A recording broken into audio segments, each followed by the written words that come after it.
La siguiente mesa es la de principales retos y proyectos de la capacitación y difusión de la implementación de la reforma penal, y cedo el uso de la palabra al maestro Israel Rivas. Sí, bueno.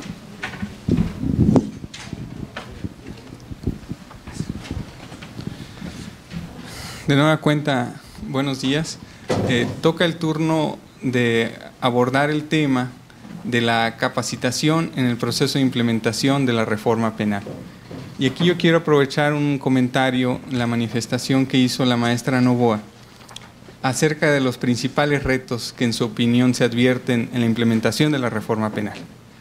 Indudablemente que los retos, como los estamos asomando, son diversos, desde el índole tecnológico, material, organizacional, de infraestructura, pero de todos ellos, y como comentó la maestra Novoa, se pueden construir salas de juicio oral excelentes, se pueden construir sistemas de información de punta, que indudablemente tienen su trabajo y implican una inversión y su tiempo, pero de muy poco servirá el contar con salas de juicio oral impecablemente brillantes, con tecnologías de la información de punta, si los actores del drama del proceso penal, es decir, los juzgadores, las partes, los defensores públicos y defensores privados, no están debidamente capacitados. Y eso, para llegar previo al proceso penal, igual opera en el caso de la implementación. Y es por eso que la realización de este seminario.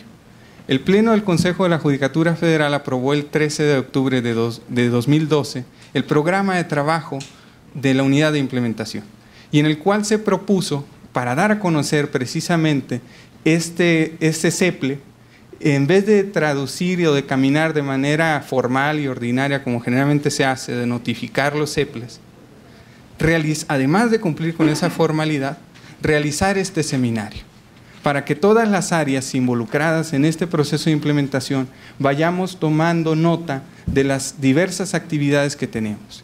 Y en ese sentido, el aspecto del cambio cultural es sumamente importante, y para ello el señor magistrado Vázquez Marín quiso ceder el espacio a un juzgador federal. Un juzgador federal que, además de ser juzgador federal, tiene el conocimiento de la materia penal ampliamente reconocido y conocido en el foro, en la academia, en la carrera judicial, y además tiene la doble ventaja de haber sido también operador en el ámbito local del proceso penal. Es decir, el señor magistrado José Nieves Luna Castro, con quien tengo el honor de compartir brevemente esta mesa y de quien brevemente reseñaré sus líneas curriculares. El señor magistrado José Nieves Luna Castro es egresado de la Facultad de Derecho de la Universidad de Guadalajara, cuenta con una especialidad de experto universitario en victimología en la Universidad de Sevilla, España, tiene grado de maestría en Derecho Penal por la Universidad de Guadalajara, también por la Universidad Autónoma de Barcelona, es doctor en Derecho por la Universidad Nacional Autónoma de México, así como doctor en Derecho por la Universidad de Sevilla, España. Ha recibido especialización en materia de proceso penal acusatorio por la Universidad Católica de Chile, la Universidad Externado de Colombia, y formó parte, como coordinador, del primer grupo de juzgadores mexicanos, federales y locales, que recibieron el curso del programa comparativo de sistemas penales acusatorios de Estados Unidos, Colombia, Chile y México, por parte de la Universidad Tufts del Instituto Fletcher. A lo largo de su amplia y destacada trayectoria profesional, ha sido agente del Ministerio Público en el Estado de Jalisco, secretario de juzgado de distrito, secretario de Tribunal Unitario de Circuito, de Tribunal Colegiado de Circuito, secretario de Estudio y Cuenta, juez octavo de distrito en materia penal en el Estado de Jalisco, magistrado del Tercer Tribunal Unitario del Quinto Circuito en Hermosillo, Sonora, y actualmente se desempeña como magistrado del Segundo Tribunal Colegiado en materia penal del Segundo Circuito. Además de ello, de cumplir cabalmente con la función jurisdiccional, el magistrado Nieves ha desarrollado una amplia y reconocida trayectoria en el ámbito académico, como docente, como ponente, como conferencista. Ha sido miembro del Comité Académico del Instituto de la Judicatura Federal actualmente es coordinador de dicho instituto en la extensión del segundo circuito. Es autor de los libros de Editorial Porrúa, El concepto del tipo penal en México, La Suprema Corte como órgano de legalidad y Tribunal Constitucional, Los derechos de la víctima y su protección en los sistemas penales contemporáneos, La aplicación de las penas en México y, actualmente en prensa, El delito ecológico de efectos transnacionales. Para no quitarle más tiempo, cedo el uso de la palabra al señor magistrado José Nieves Luna Castro. Muchas gracias por la invitación para participar con todos ustedes. Es para mí un honor, un placer poder saludarlos y poder compartir con ustedes algunos comentarios, hacer una charla en relación con este tema que es tan interesante desde mi punto de vista. Espero que también para ustedes lo sea, lo que yo pueda poner a su consideración. Efectivamente, este seminario, estoy convencido, se integra en una actividad de capacitación y difusión. La realización misma del seminario forma parte de el desarrollo de un programa que ya mencionaba el señor licenciado, aprobado en una instancia interna de la institución del Poder Judicial de la Federación a través del Consejo, y a su vez perfectamente contextualizable también dentro del programa general de capacitación y difusión que en un momento dado deba de ser o debe formar parte también con fines de homologación de la Secretaría Técnica o de la CETEC.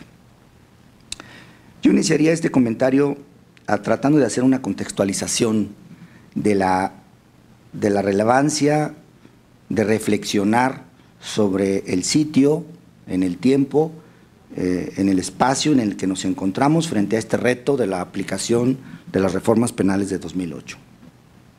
Y para ello comenzaría pues reconociendo los efectos indiscutibles de la reforma en sí. A partir de junio de 2008 hay una pretendida transformación del sistema de justicia penal en México. Y digo esto porque en algunas ocasiones he visto documentos o algún tipo de aseveraciones en el sentido de que el sistema penal que existía hasta antes de la reforma. Y yo creo que eso es una aseveración un poquito eufemística, porque el sistema penal sigue existiendo en su estructura y seguirá siendo el mismo sistema penal en cuanto a su conformación de corte tradicional por disposición misma de la reforma constitucional y por naturaleza de la forma en que esto se implementa, es decir, reservando exclusivamente la implementación del sistema de justicia penal acusatorio para los asuntos que se susciten a partir de la implementación en el ámbito correspondiente. De manera que en realidad el problema es mucho más complejo, porque la implementación conlleva a reconocer la aplicación estructural de un nuevo sistema, pero que deberá coexistir durante bastante tiempo, probablemente, con un sistema que sigue vigente en nuestro país. Incluso atendiendo a números o a estadísticas, datos duros, hoy por hoy, si analizamos el total de códigos de nuestro país, que son 33, y si analizamos las entidades que hasta donde yo tengo entendido tienen en todo su territorio ejerciendo en práctica total, cabal, el sistema acusatorio, que serían 3, pues estaríamos hablando prácticamente de un 10% de implementación, al menos formal, en cuanto a este nuevo sistema. Pero aún en esos 3 estados sigue aplicándose el sistema tradicional y seguirá haciéndolo durante el tiempo que sea necesario por la forma de implementación del sistema, que no tiene nada de extraordinario, porque igual en Chile, igual en Colombia o en los países que han experimentado esta transformación, ha sucedido de la misma manera. Y esto es importante para los efectos de nuestro tema, porque eso significa que la capacitación deberá tener diferentes ámbitos de especialización. Incluso en algunos países, como el caso de Chile, por ejemplo, se mencionaba en alguna ocasión que tuvimos oportunidad de estar allá, que ante este reto de que en algunas ocasiones los operadores, llámese jueces, llámese servidores públicos que están anquilosados o simplemente formados en una estructura tradicional, se resisten a ver las posibles bondades o beneficios del nuevo sistema y por lo tanto, como una decisión de carácter estratégico político, se optó por seleccionar a quienes habrían de permanecer en una función jurisdiccional de tramitación tradicional y quienes no, como una medida de carácter estratégico que al final tiene una aplicación práctica, en la medida en que ese tipo de procedimiento tradicional sigue siendo indiscutiblemente de actualidad. Pero bueno, siguiendo con esta idea de la contextualización, entonces es indiscutible que a partir de esta reforma esa pretendida transformación es una realidad. Es una realidad en cuanto a las pretensiones, los alcances que pretende la reforma. Y como aquí he escuchado hace un momento que he arribado a este salón, esa pretensión implica una transformación integral. Empezando por la denominación, que tantas veces he escuchado con toda puntualidad al magistrado Vázquez Marín aclarar, no se trata de una reforma hacia la oralidad, sino de una transformación integral en un sistema de justicia que inicia por la materia penal, por ser esta la más evidente en cuanto a trascendencia e impacto social, pero que pretende permear en todo el ámbito de justicia. Y esto significa que hay una pretensión subyacente de transformación de la cultura de la legalidad y de la percepción social acerca de la eficiencia, la eficacia del sistema de justicia en su integridad. Entonces, a partir de esa reforma, esas pretensiones y esos ejes de trabajo para la implementación son diversos y todos los conocemos. Este seminario desarrolla en diferentes mesas de trabajo varios de esos aspectos necesarios para la implementación.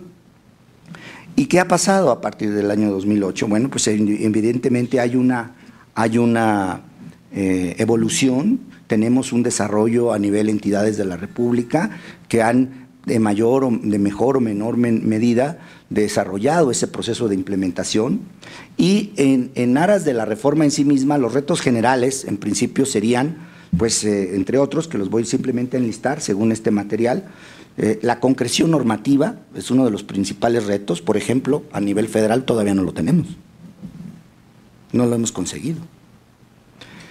La conformación estructural, es decir, la formación de estructuras, de instalaciones, de centros de servicio en materia de justicia, como ocurre, por ejemplo, en algunos países, en el caso que ese sea el modelo que se siga, la instalación de un centro de justicia con distribución de salas para el ejercicio de la práctica de los juicios a través de audiencias. Es decir, toda una conformación estructural. El desarrollo de la metodología y de sistemas de gestión, que en este caso incluso el Consejo de la Judicatura tiene una gran responsabilidad en materia de la conformación de ese sistema de gestión, porque el propio proyecto, por ejemplo, del Código Federal de Procedimientos Penales le asigna al Consejo esa corresponsabilidad con otras instituciones, como es la Procuraduría General de la República, en cuanto a la gestión estructural del manejo de la operatividad para el trámite de los expedientes. Otro de los retos muy significativos de esta reforma es la definición y designación del recurso humano. O sea, desde el momento en que nuestro sistema de justicia pertenece a un país con un régimen de carácter político federal, esto hace mucho más compleja la implementación de la reforma. Y en esa medida, además, reconociendo la existencia del juicio de amparo como un medio de control constitucional, hace que la definición y designación del recurso humano tiene que ser muy puntual para diferenciar quiénes y en qué medida ejercerán competencialmente determinado tipo de actividades. Otro de los retos es la capacitación en todos los ámbitos de operatividad, que es el tema concreto del que yo voy a desarrollar ahora, y unido con él prácticamente el tema de la difusión general y específica, entre otros retos. Entonces, a partir de la reforma, que ya hace más de 5 años, estos retos eran generales. Y estos retos pretendidamente los asume una secretaría creada para el efecto, una secretaría con fines de implementación y coordinación a nivel nacional. Esos retos siguen estando ahí. Y el Consejo de la Judicatura, la institución completa del Poder Judicial de la Federación, ha ejercido, ha operado puntualmente con representantes en ese órgano de coordinación. Y existen sin duda avances y existen sin duda trabajos que se han realizado, que se han materializado. Pero yo iniciaba diciendo, bueno, creo que vale la pena reflexionar a 5 años, voltear hacia adentro de nuestra institución. Porque la responsabilidad de todos estos retos, en principio, y en la forma en que se asignó por la propia creación de la Secretaría, corresponde a esa coordinación. Respecto de lo cual el Consejo, insisto, la institución del Poder Judicial de la Federación, ha participado muy activamente. Pero independientemente de eso, en el ámbito interno, el Poder Judicial de la Federación tiene sus propios retos. Y esa es la reflexión a la que yo quisiera invitar.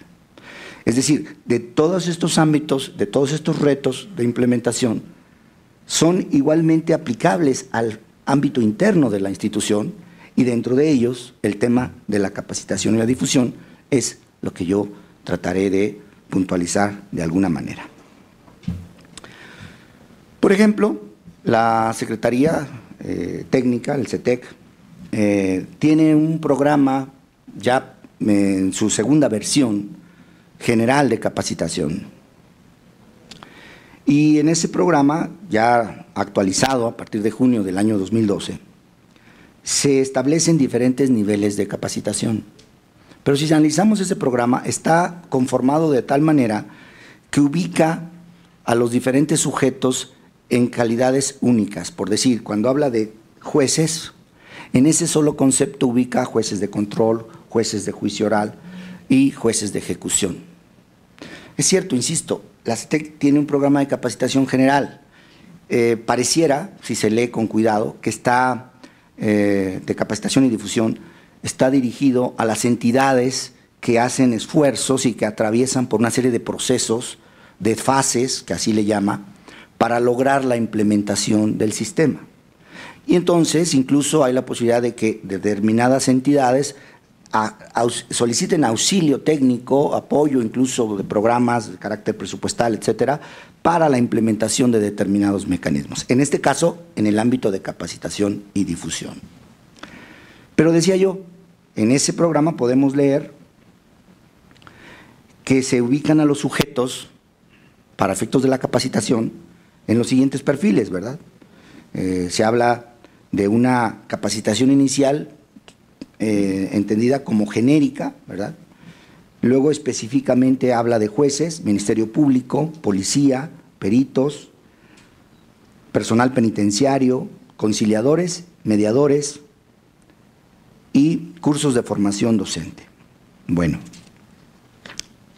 a manera de comentario puntual, para resaltar esa obligación interna que difiere de la que generalmente tiene el CETEC, el concepto de jueces no lo podemos manejar igual.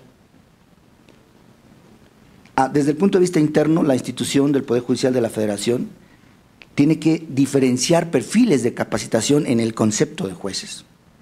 ¿Quién y cómo se va a designar como juez de control? ¿Quién y cómo se va a designar como juez de juicio oral? ¿Y quién y cómo se va a designar como juez de ejecución de penas?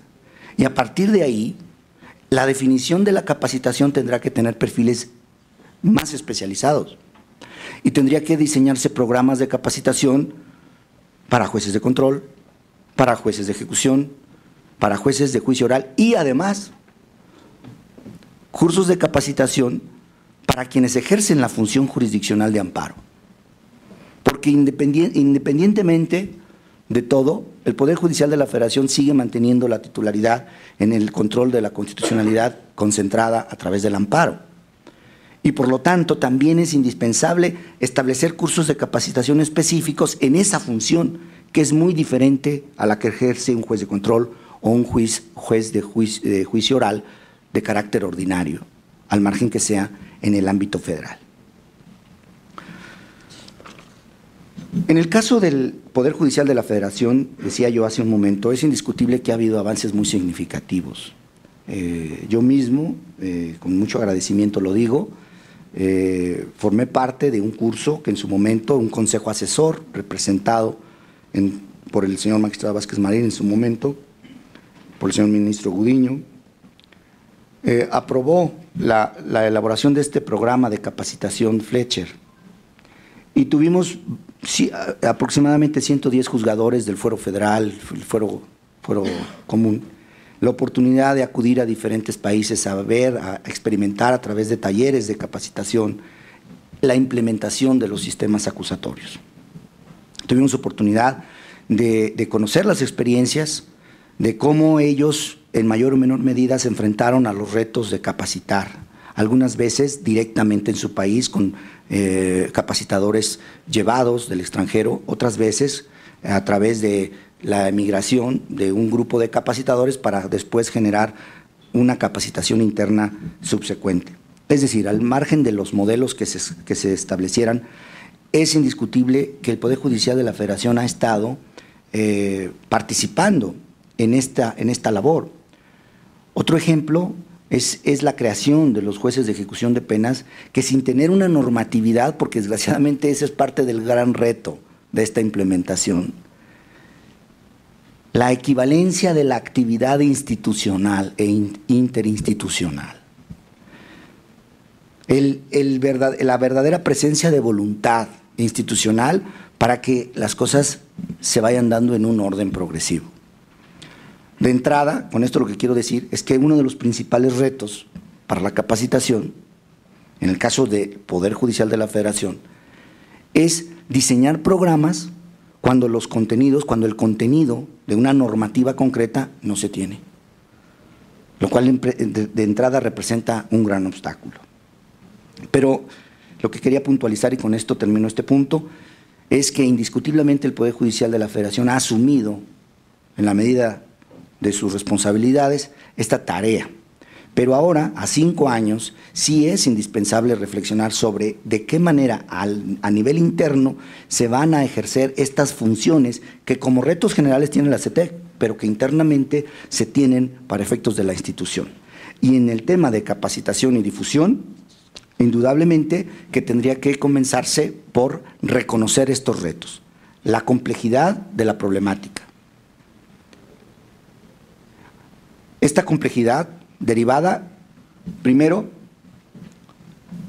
de la ausencia de normatividad concreta. Segundo, del alcance de las dimensiones del Poder Judicial Federal en comparación con una entidad que tiene un problema de capacitación mucho menor.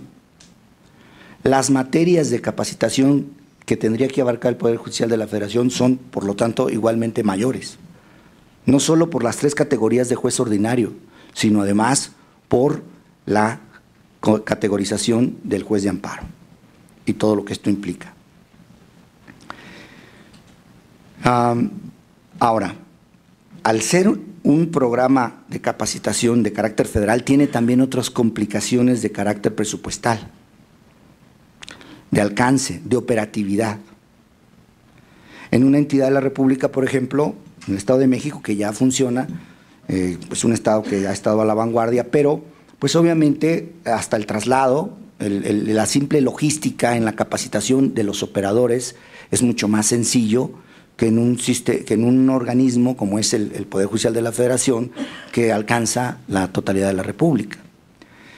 Ahora, una vez, con esto lo que quiero decir yo es que para efectos de la capacitación interna, a 5 años de la reforma constitucional y dentro del programa integral que ya está elaborado por parte de la unidad creada ex professo para esta implementación, y desde mi punto de vista sería indispensable iniciar por un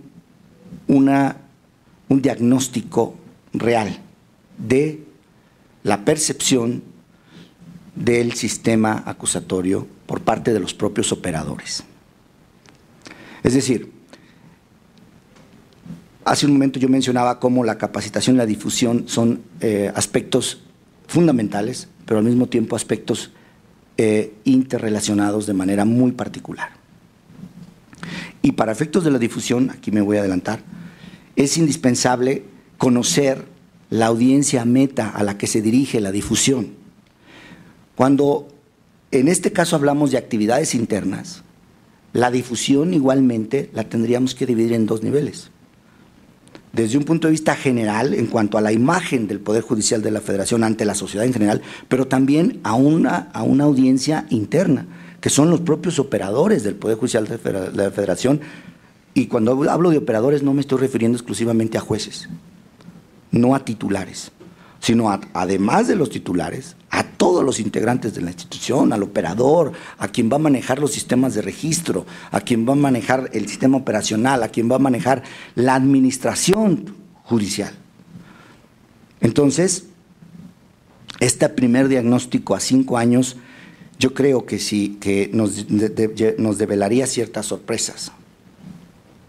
Creo que podríamos encontrar, como sucede y ha sucedido en varios otros países, que un sector de los propios integrantes del Poder Judicial de la Federación no conoce realmente la finalidad de la reforma o no participa de la idea de la reforma, o incluso puede abiertamente no tener preferencia por la idea del nuevo sistema acusatorio. Entonces, a partir de esta realidad, de esta reflexión, podríamos empezar a iniciar una serie de programación para efectos de capacitación. Por ejemplo, de acuerdo a ese programa de capacitación de la CETEC, que divide en 4 fases, aunque la última la divide en A y B, fases de evolución para efectos de la implementación, empezando por una fase inicial que considera a una entidad que no tiene ni acuerdo político, ni normas establecidas de juicio acusatorio, ni organismos de implementación, etcétera. O sea, quien no tiene todavía nada, lo ubica en esa fase inicial. Pero tomando ese modelo, en la segunda fase ubica a aquellas entidades. Yo estoy haciendo un equivalente porque aunque no se trata de una entidad, el organismo del Poder Judicial de la Federación asume los mismos retos para efectos de su implementación a nivel federal que asume cada entidad con su respectivo organismo judicial, con su respectivo Poder Judicial. Bueno, pues haciendo ese equivalente, en mi opinión, estaríamos equiparados en la fase 2, porque la fase 2 se caracteriza por ser una entidad, insisto, es un mero equivalente, perdón, que si bien ya tiene inicio de acuerdo, tiene organismo designado de implementación, tiene proyecto de normatividad. Nosotros no tenemos un Código Federal de Procedimientos Penales y eso es algo que ha generado bastantes problemas en la práctica. Los jueces federales, los problemas de competencia, los problemas de qué pasa en aquellas entidades donde ya existe sistema acusatorio y los jueces federales siguen teniendo un sistema tradicional y sigue habiendo, y hay conflictos de competencia y el asunto pasa de haber tenido una carpeta de investigación a un asunto que requiere formalidades del código tradicional penal o viceversa. Valen, no valen, es decir, todo esto es una realidad. Bien, entonces, en esa fase 2, teniendo esas características, ese reto por implementar, y partiendo de ese diagnóstico inicial, la capacitación, decía yo, por ejemplo, ameritaría diferentes niveles de capacitación. Uno de carácter general, uno de carácter muy general,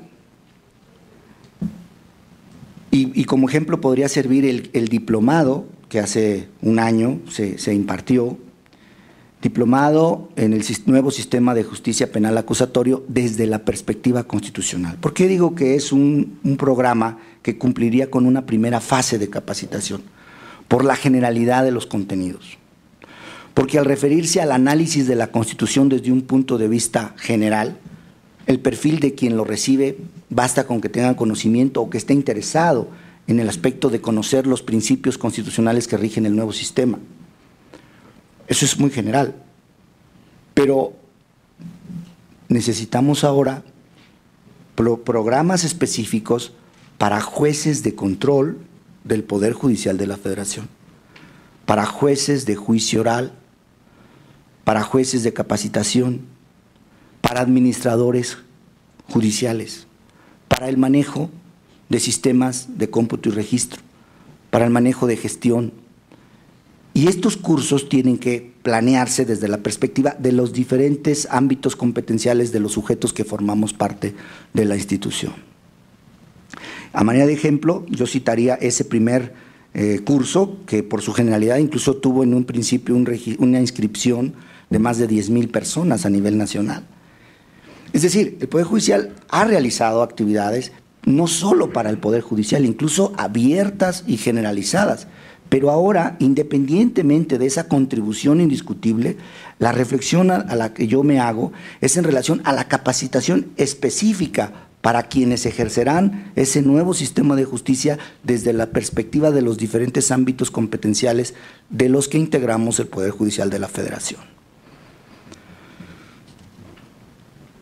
Para ello, tendríamos que empezar por definir perfiles de quienes van a recibir la capacitación. Por ejemplo, obviamente con un soporte de datos duros de otras áreas del Consejo de la Judicatura, establecer, por ejemplo, en dónde y en qué partes se establecerían los jueces de control. ¿Cuántos serían los jueces de control? ¿Y quiénes serían los jueces de control?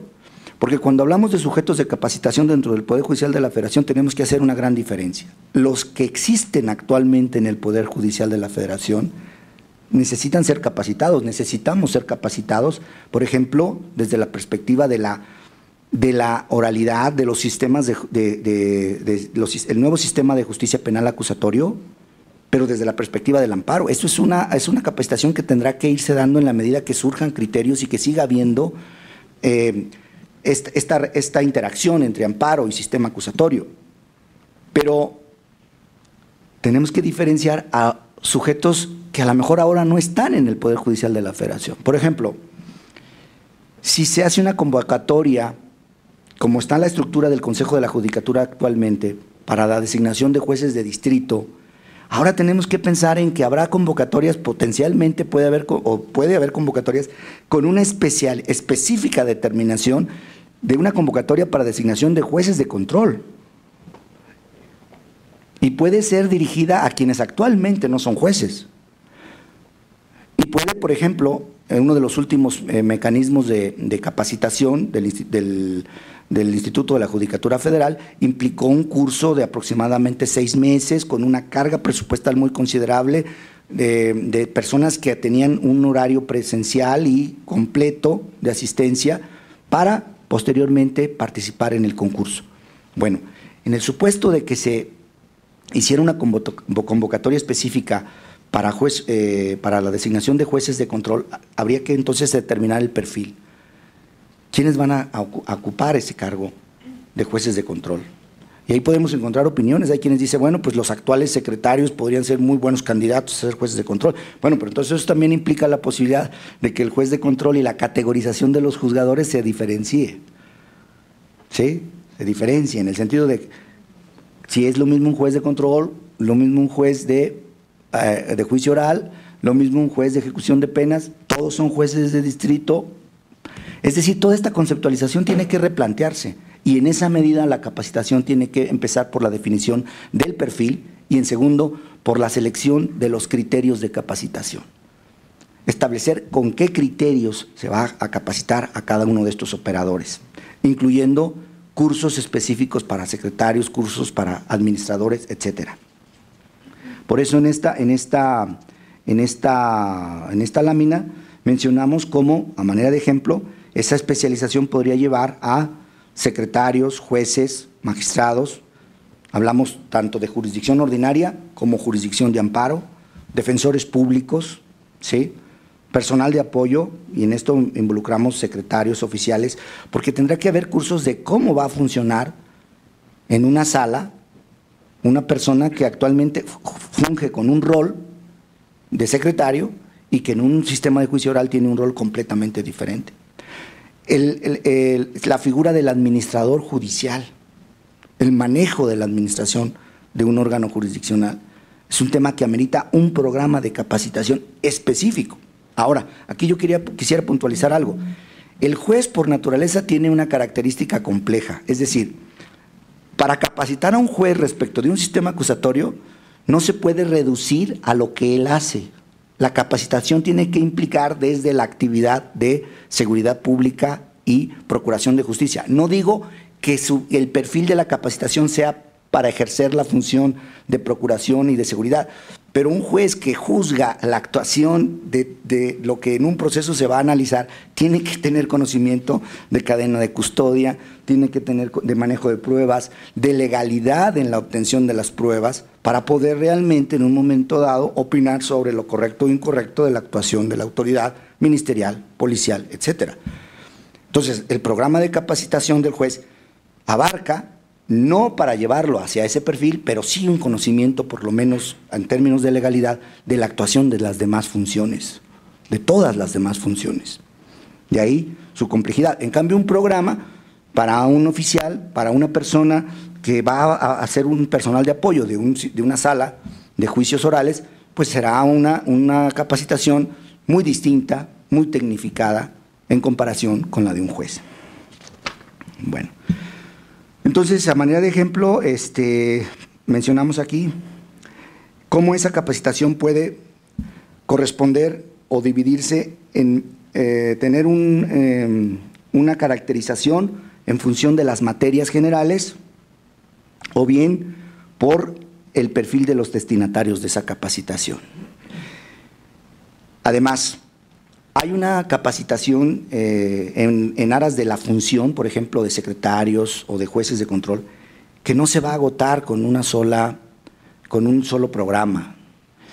Por ejemplo, tenemos hoy en día en el Instituto de la Judicatura Federal el curso básico, que ahora se llama así, que antes era el curso de especialización judicial para secretarios del Poder Judicial de la Federación. Ese curso ha recibido una modificación, una transformación a lo largo de los años de su currícula, del programa. Bueno, pues hay ciertos contenidos de ese programa que deberían ser permanentes. O hay programas de capacitación en materia de juicios orales que deberían de ser permanentes. Porque esto no se va a agotar en una generación, sino que no solo hay que capacitar a quienes están dentro del Poder Judicial, sino a quienes pretenden aspirar al Poder Judicial de la Federación. Y de ahí que es necesario establecer una categorización de programas con diferente alcance o con diferente estructura. En cuestión de la función, entonces podríamos diferenciar tanto programas en función de la materia como en función del destinatario, y con esto nos referimos pues a la función competencial. Porque un curso de litigación oral, un curso de manejo de pruebas en una audiencia o de oralidad concretamente, tiene contenidos específicos que no son iguales a los que pudiera llevar un curso de capacitación para un juez de amparo que va a conocer en el trámite del amparo y desde la perspectiva de los derechos humanos de la actuación de una autoridad en materia de juicios orales, que en el caso mexicano son dos jurisdicciones diferentes, siguen siendo dos jurisdicciones diferentes. Entonces, los programas a los que yo me estoy refiriendo, que serían producto de un diagnóstico con motivo de una reflexión en este momento y tomando en cuenta cronográmicamente el resto de lo que falta para la implementación, que ya son, pues obviamente, menos de 4, son 3 años, tendría que implicar cursos, tanto de carácter general como de carácter específico, ¿sí? Bueno, decía yo al principio que la capacitación y la difusión son temas que van estrictamente vinculados, y decía yo cómo al margen de los retos que afronta en general la nación y concretamente la Secretaría de la CETEC, el Poder Judicial en esta reflexión debe asumir sus propios retos de capacitación y difusión interna. Entonces, el universo la audiencia meta para efectos de la difusión, en este caso, es mucho más reducida que la que en términos generales puede tener el programa a nivel nacional. Es decir, los operadores del sistema internos y todos los colaboradores de la institución, como un grupo muy especial. Y en segundo lugar, la imagen institucional frente a la sociedad en general. En relación a la difusión, yo mencionaría que existe todo un manejo de la imagen, existe toda una necesidad de establecer una serie de programas para difundir primero la conciencia sobre el nuevo sistema de justicia. Conciencia en el sentido de concebir la existencia del cambio. Conocimiento como una fase posterior que implica entender el sistema. Gusto o preferencia que implica realmente difundir el compartir la idea de la conveniencia del nuevo sistema. Y generalmente la aceptación de que el nuevo sistema cumple con una serie de expectativas positivas para la función judicial.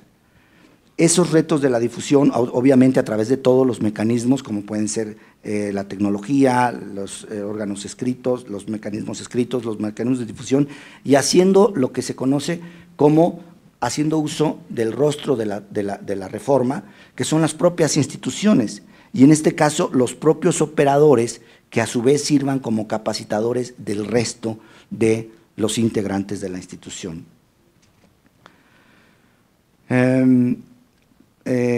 Yo creo que una campaña de difusión que no tiene un sustento real no es difundir, es mentir.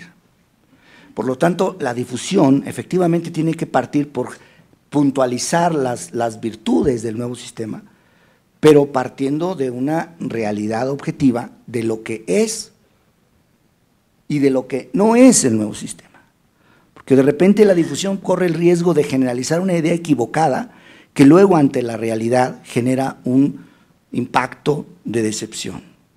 Y esto nos lo comentaron, lo vivieron en varios países donde la gente llega o el mismo operador cree que el sistema es para que las cuestiones se resuelvan de una mejor manera o en ciertas formas, tiene ciertas finalidades, es que se va a acabar la criminalidad, es que con esto ya no va a haber… Y ese tipo de ideas se tienen que rezagar, se tienen que filtrar, se tienen que depurar a efectos de que realmente la difusión sea sobre lo que, en este caso ya desde el punto de vista del Poder Judicial de la Federación, la difusión tiene que ser con metas de mensajes específicamente internos, sobre todo cuando van destinados a los propios operadores del sistema.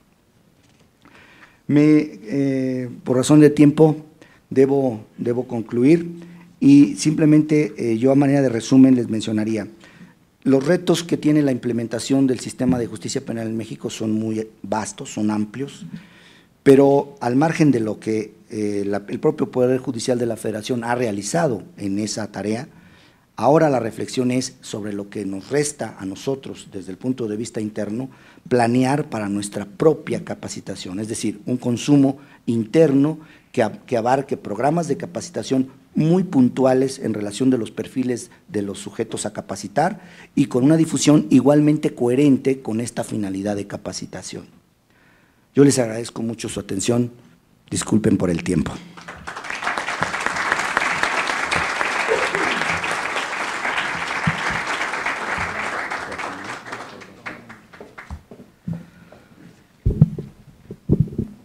Muchas gracias, señor magistrado Nieves. Creo que en el tiempo apuntó y tocó los aspectos sensibles y críticos de este eje.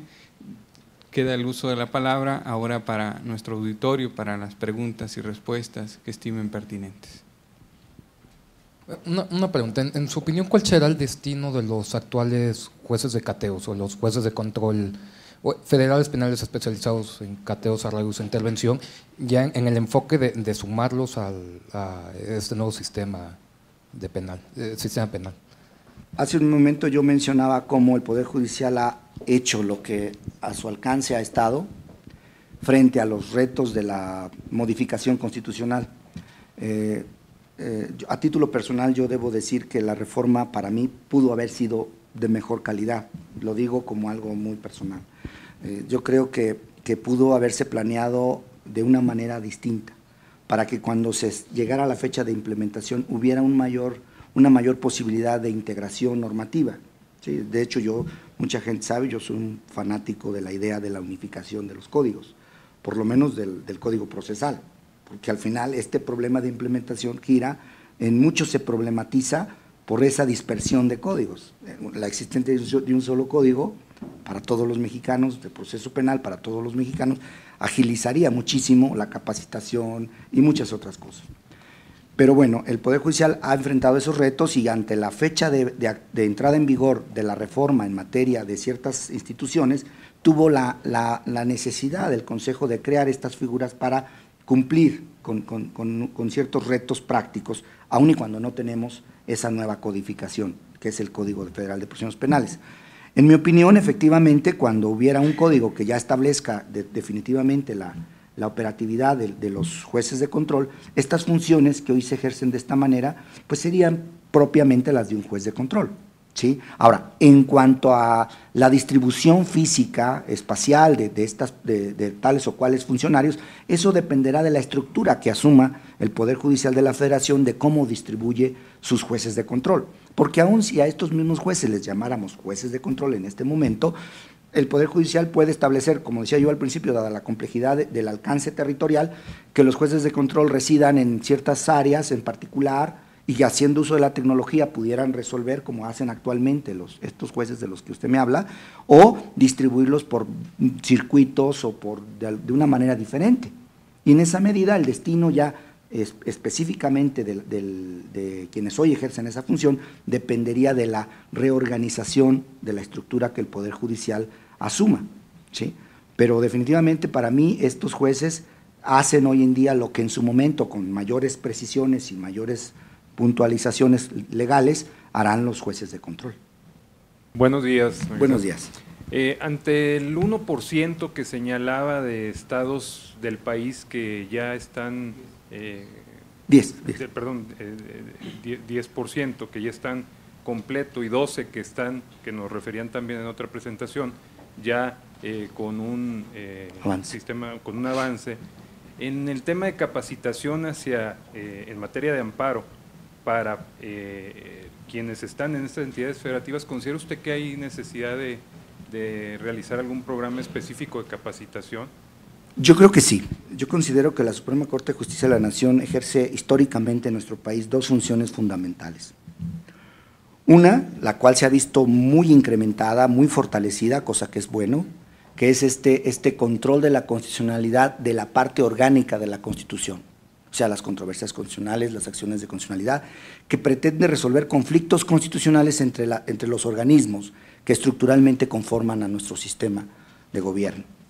Pero la otra parte, para mí igual, o tal vez más importante, sobre todo para el ciudadano de a pie, para las personas, es el control y pretendida homologación de la unidad de criterios. Esto que se hace a través de definir criterios, a través de la jurisprudencia, es lo que en un país federal como el nuestro es indispensable para que aspiremos realmente a condiciones de igualdad. O sea, no puede ser que por la diferencia de la entidad, el concepto de delito, el concepto de orden de aprehensión, de auto de vinculación a proceso, la prueba ilícita, todos estos términos que son propios del proceso penal, y en este caso acusatorio, tengan diferentes contenidos. Entonces, esa función es fundamental, de la unificación, de la homologación.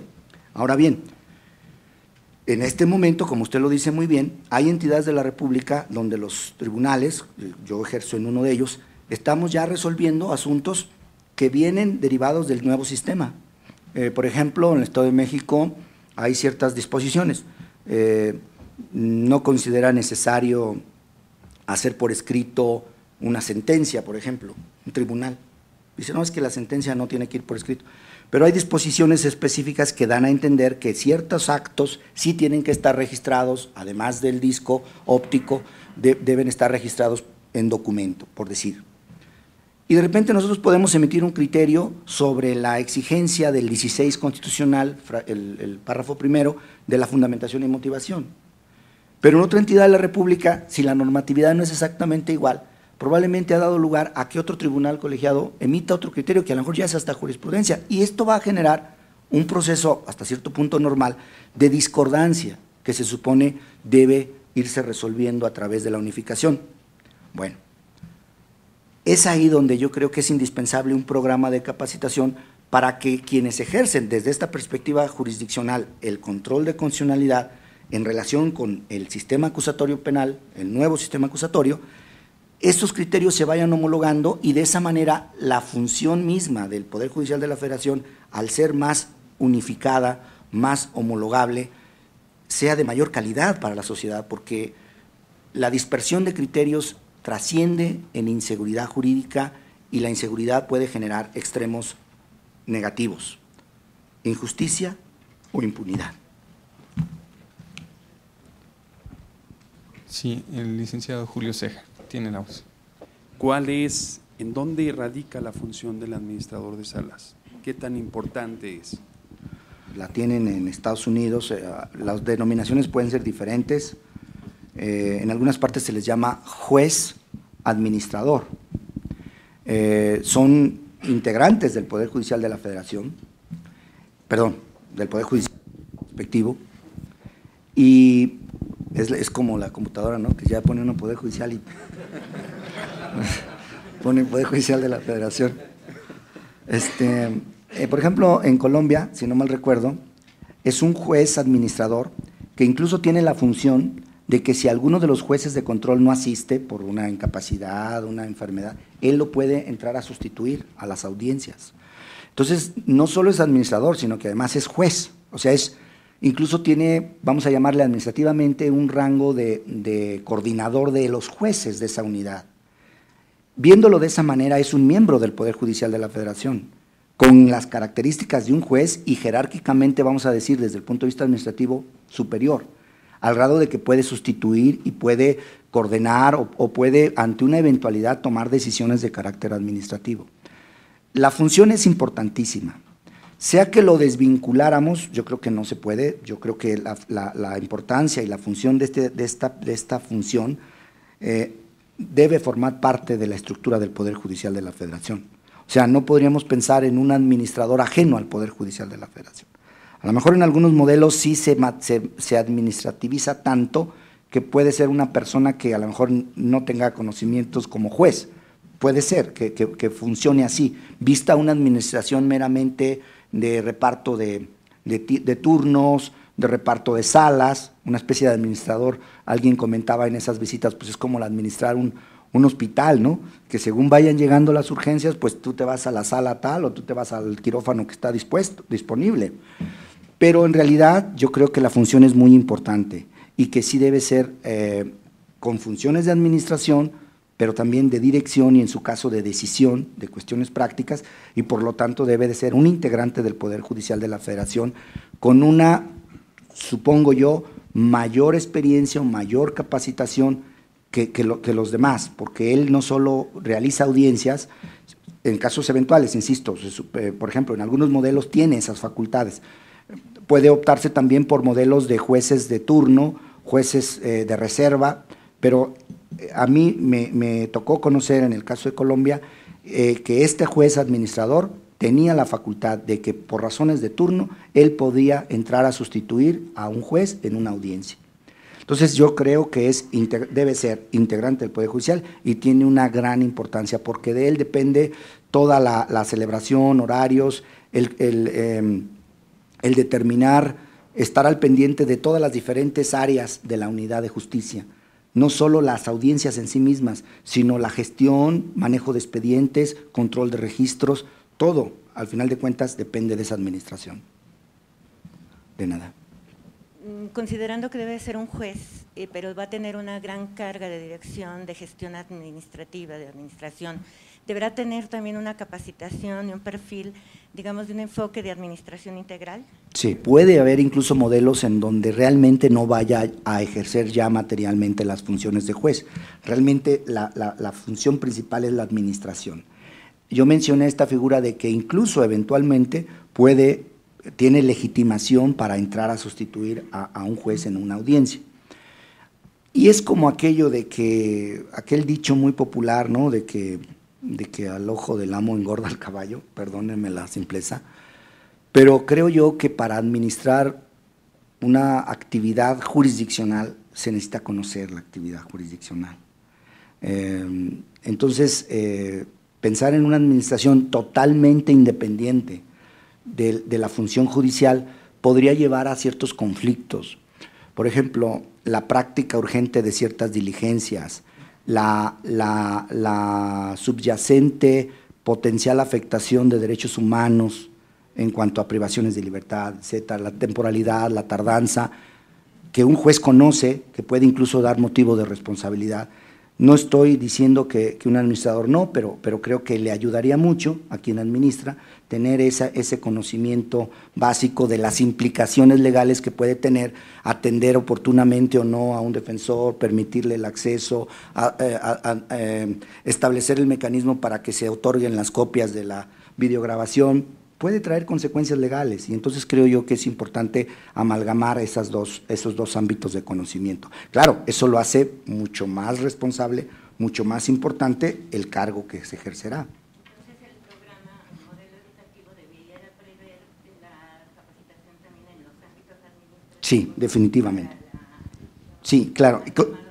Eso es un punto fundamental que yo lo quise resaltar, a lo mejor no lo hice bien, pero cuando mencioné cómo en la CETEC se habla de juez, ellos hablan de un juez de en general, y ya para efectos internos nosotros tenemos que tener programas mucho más específicos, y uno de esos programas tendría que ser un programa de capacitación para administración de órganos jurisdiccionales, que obviamente diseñar el perfil, si se va a exigir que tenga carrera de licenciado en Derecho, determinado, incluso si va a ser juez o magistrado, no sé.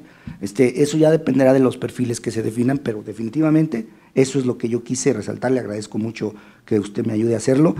Resaltar que sí tiene que haber cursos muy específicos, entre ellos el de la administración de los órganos, porque eso es un tema en el que ahorita realmente pareciera que a veces no nos estamos preocupando, pero todo lo que es la función de audiencias, el manejo de detenidos, el tema de la seguridad, implica una administración muy importante. Gracias. Digamos, la columna vertebral de este proceso tiene que ver con diseñar perfiles, porque un buen diseño de perfiles en automático me llena a definir competencias y capacidades de los jueces o de la gente que da, digamos, de los roles, ¿correcto? Sí. Y me parece que ese diseño de perfiles, donde se especifiquen de manera muy clara esas competencias y esas capacidades en función de tus roles que vas a tener en esto, es clave. Y la pregunta concreta, esto no lo pueden hacer las áreas que dan la capacitación. Ellos tienen la infraestructura, tienen la parte técnica, pero no necesariamente los conocimientos para ver qué es exactamente lo que se requiere, porque a partir de esa definición, pues tendré que diseñar mi currícula de capacitación para ser muy puntual. Mi pregunta concreta desde la perspectiva de ustedes, ¿quiénes deben de participar y de qué manera hacerlo para que ayuden a definir muy buenos perfiles? Porque a la medida que esto no se haga de forma correcta, estaremos dando como disparos de tipo escopeta. Voy a dar curso y a ver a qué le pego. Sí. Cuando hagamos algo muy concreto es ser muy puntual. ¿Quiénes deberían participar y de qué manera hacerlo? Sí, precisamente por eso cuando hablamos de capacitación y de niveles de capacitación, hablaba yo de que hay programas que pueden dispensar que su implementación sea desde una perspectiva muy general.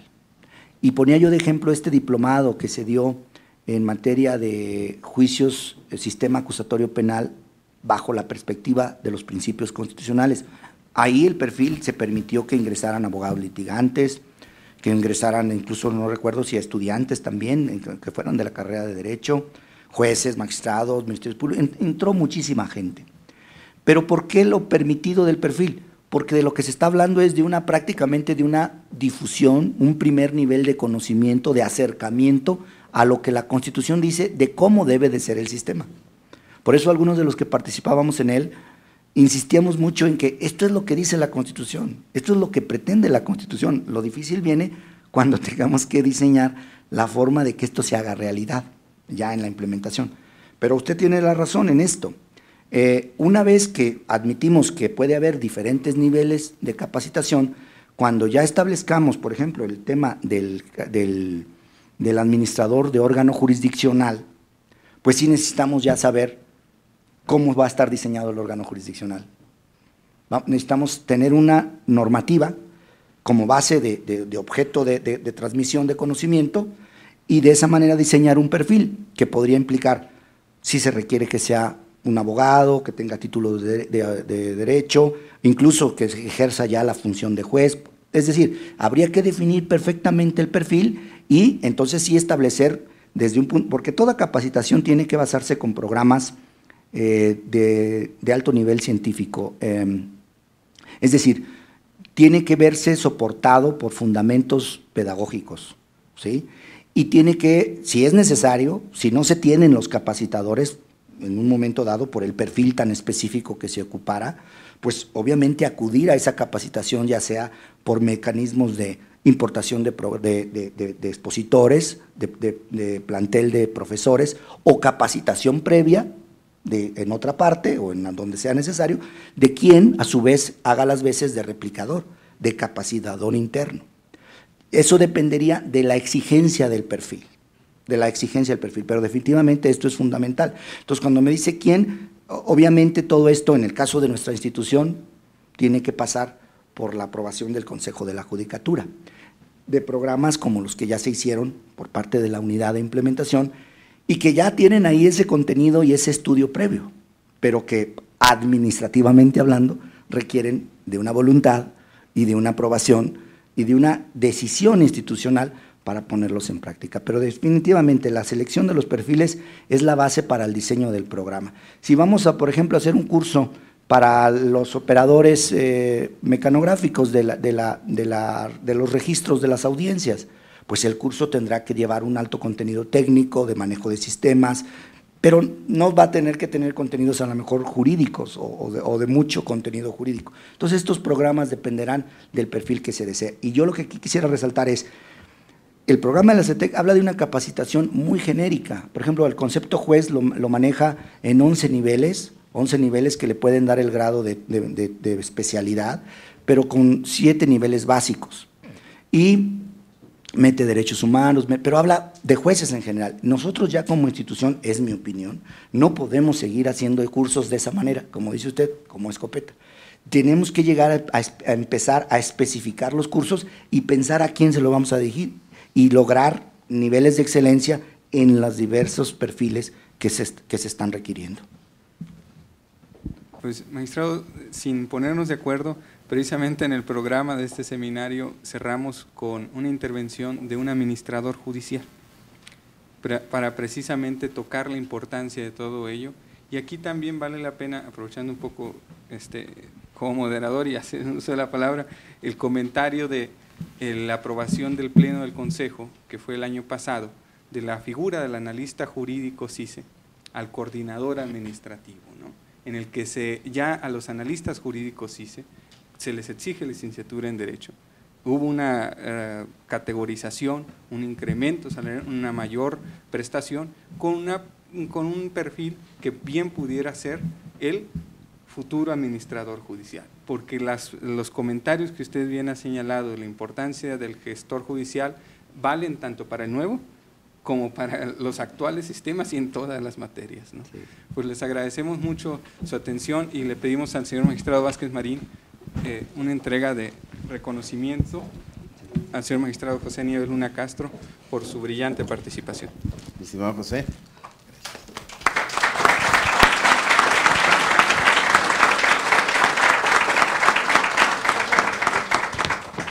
A nombre de la unidad te entregamos un agradecimiento. Y en tu exposición nos pusiste más preocupados en la cuestión de la capacitación, porque es en función de actividades, eso está visto, ¿no? Y en la situación, y solamente hablaste de la cuestión operadores, que es otra situación que más nos preocupa todavía más, porque esto es en la cuestión interna, pero también vemos que es un sistema integral, que no solamente van a ser los demás operadores, sino que tenemos que ir a las universidades. Y en las universidades también se tiene que diseñar un perfil del futuro abogado para desempeñarse en este nuevo sistema.